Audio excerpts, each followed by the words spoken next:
Hello everyone, thanks for watching this first episode on how to build your own high Capa 2011 airsoft pistol.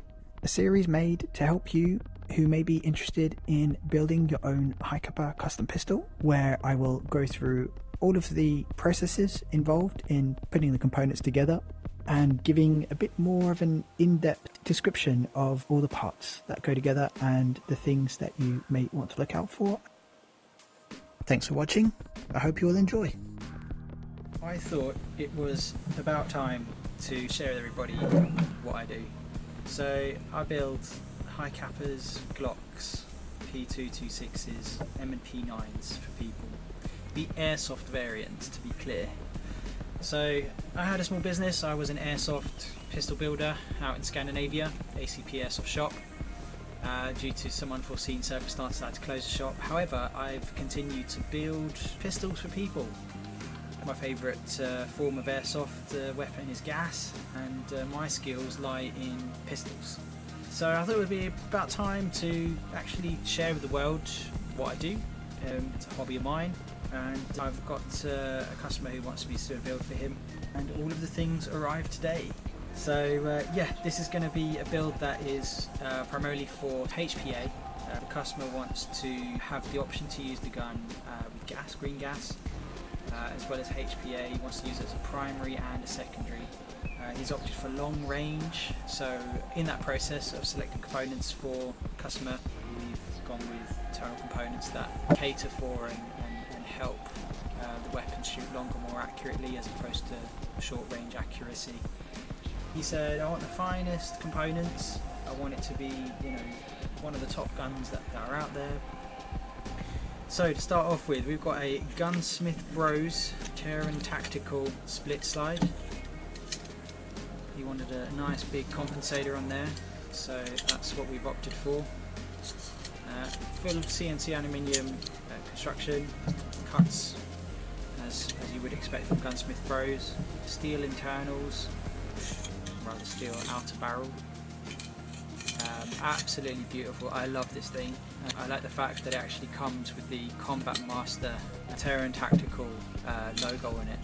It was actually advertised without it because I thought it would be, I suppose, breach of copyrights, but no, this one has actually come with all of the markings on top there as well.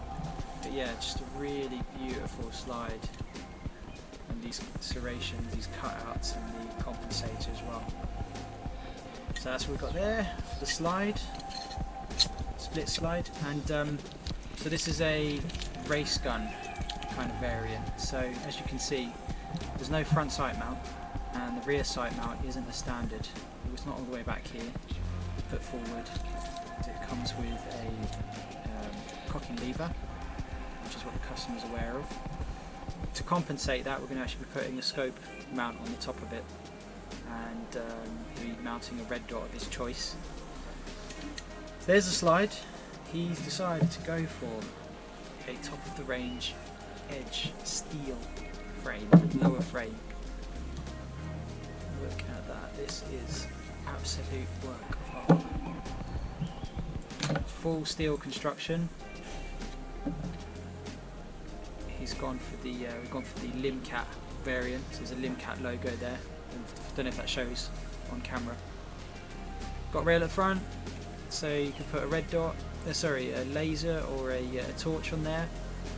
Beautiful thing about these frames is, much like all of their aluminium variants, they're the advanced frames. What that basically means over the standard Tokyo Marui frame or any copy of the Tokyo Marui high Capas is that you have a full length frame, and you've got an advanced chassis, inner chassis, which differs from the original one. I'm sure most of you who've actually clicked on this video would know about this, but I'm going to say it. I'm going to say it anyway, so you guys know. The advantages of the advanced frame is, firstly, the whole inner chassis is made of steel. The tolerances are very small, which means that there's less movement, less waste of energy, better performance, better durability, longevity, and yeah, the whole shooting process feels solid and more sure, so you're going to have much more sure connections of all the parts in there. So frame and slide, put that together so you guys can quickly see it. I've already done this test, but sometimes these need a bit of work to actually get on. A little bit of material needs to be removed, especially with the steel frames. But as you can see, this one goes on perfectly. What you're aiming for when you're buying a slide and frame separate, which most people do, costs quite a lot more to get the entire slide and frame set. Although saying that, this probably costs more than that because it's got the steel frame. But you want to make sure, be hopeful for, because it is a game of chance, is that when you put it on, there's no wobble. And I'm happy to say there is a bit, but very minimal. I have had worse, and you can get worse. And there's been situations where I've done a build for a customer, bought a frame, bought a slide, put them together, and on the off chance there was, a lot of wobble. There's next to no side wobble, very, very minimal. There is still some, so it could be better. Ideally what you want is that when you put the slide on for the first time, it actually grips quite a lot. And the initial time I did put it on, there was a bit of grip, but I'm guessing that's a burr on the aluminium frame as opposed to the steel frame. But for me, I would say that is a pretty good pass. That's also going to mean there's going to be less work needed to actually fit these two together. Of course, you can take material off, but you can't put material on. So that's not bad. I would say that's an 8, 9 out of 10. 10 out of 10 is, unbeatable, but very rarely do you get that. So that's pretty pleasing to see. Now, as I said, this customer, he wanted, really high range, really top range, really high grade parts. So what I'm going to do is I'm going to just list off some of the parts that we've got for this build. If you guys are interested, maybe you want to build something yourself. The slide is, as I said, Gunsmith Bros. They have some of the longest time in the game. They have brother and sister companies in other things as well. I'm sure they've done collaborations with Edge as well. So there's a number of brands that I could list off that are really good for high quality parts. So yeah, Gunsmith Bros, Edge, Airsoft Masterpiece. They are renowned as being, the top dogs from years ago. They work in collaboration with Gunsmith Bros, and I'm sure they have some collaboration with Edge, although it's been a little while since I've been in the loop with contact with people who work in the industry, so forgive me if I'm wrong there. Tech, they're pretty good. I do believe Tech used to be Guns Modify, but I don't know if Guns Modify are operating, but I knew for a while they shared the same manufacturing plant and the same tools. But yeah, so brass hop.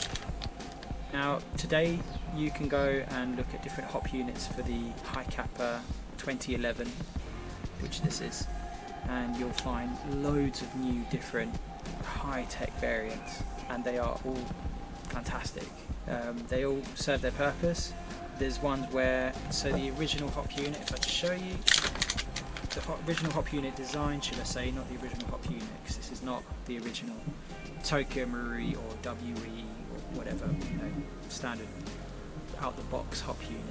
But the design is based on the original Tokyo Marui. So you've got your wheel adjusts an arm on one side, and that's how you regulate the hop of the pellet. With a newer version, some of them have a wheel that rotate this way, clockwise, anti-clockwise.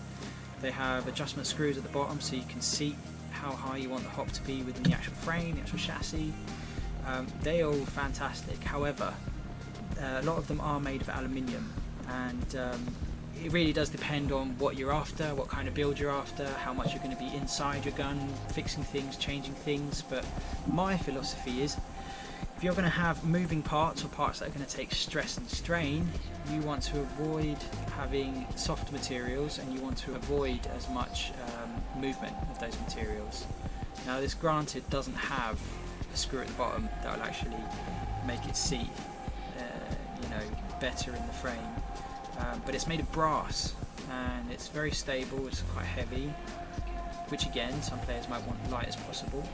But yeah, that's a non-moving part, but it's going to take the pressure of the nozzle hitting it. It's going to have the actual hop unit is going to be held in place with the slide lock, and that's the only contact between the slide and the frame. So in my opinion, brass is probably the best way to go, and again, Airsoft Masterpiece are one of the best brands.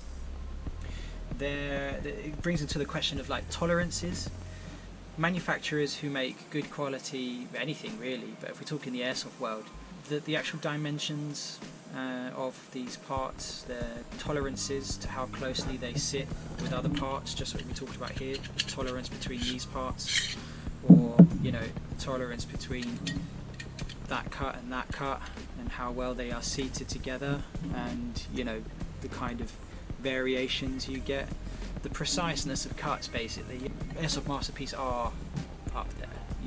They're like one of the best engineering companies for manufacturers for airsoft, in my opinion, and also the market says that as well. Pretty expensive stuff, but you're making something that's going to outlive a lot of other airsoft guns, and in some cases they will probably outlive us. They're just made so strong. So yeah, got a hop unit there, got a steel Airsoft Masterpiece grip safety, which will sit back here, matching in colour. We have an Airsoft Masterpiece slide lock. I opted for the STI Costa one for this customer. I thought it would be quite fitting to have one that's got the cut out on the bottom.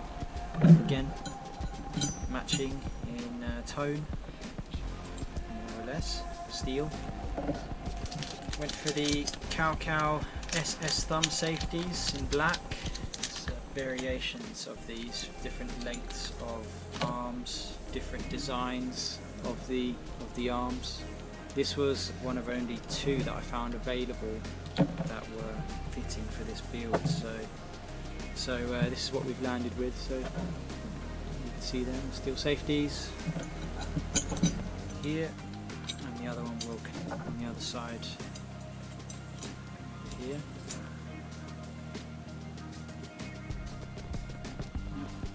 They are a bit shinier than the rest of it, but again, that's what was available. Steel we have, so if I show you quickly before I go any further, and just put it together so you get an idea of what this customer's going to have for a look for his gun.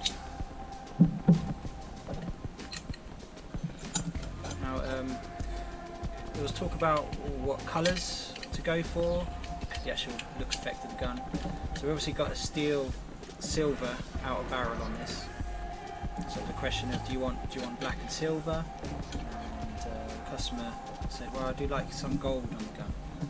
So I said, right, we can go full on, everything, safeties could be gold, the slide lock can be gold, how far do you want to go? So we came to the conclusion that what we're going to do is we're going to have everything in black. The only thing silver is going to be the outer barrel. I still need to decide between if he wants a silver guide rod or a black one. The guide plug will be silver, but what we are going to have gold is, as you can see at the top of the mat there, is going for a puzzle trigger with a gold inner and a black outer. So these are two parts held in by a grub screw. So blingy but conservative. As you can see there, I hope you can see that. Going for a gold cow hammer, steel back. Yeah, and he didn't want a magwell. This is a magwell. This is to help speed up reloading and such. He didn't actually like the look of that, so we're not going to put it on.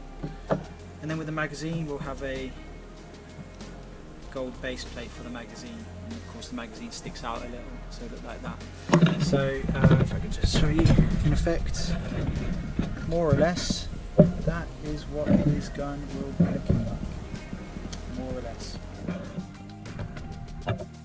Thank you for watching part 1 of a multi-episode series on how to build a high Capa 2011 Airsoft pistol. Please subscribe for part 2, where I'll go into the details on assembling the internal components for this customer's build.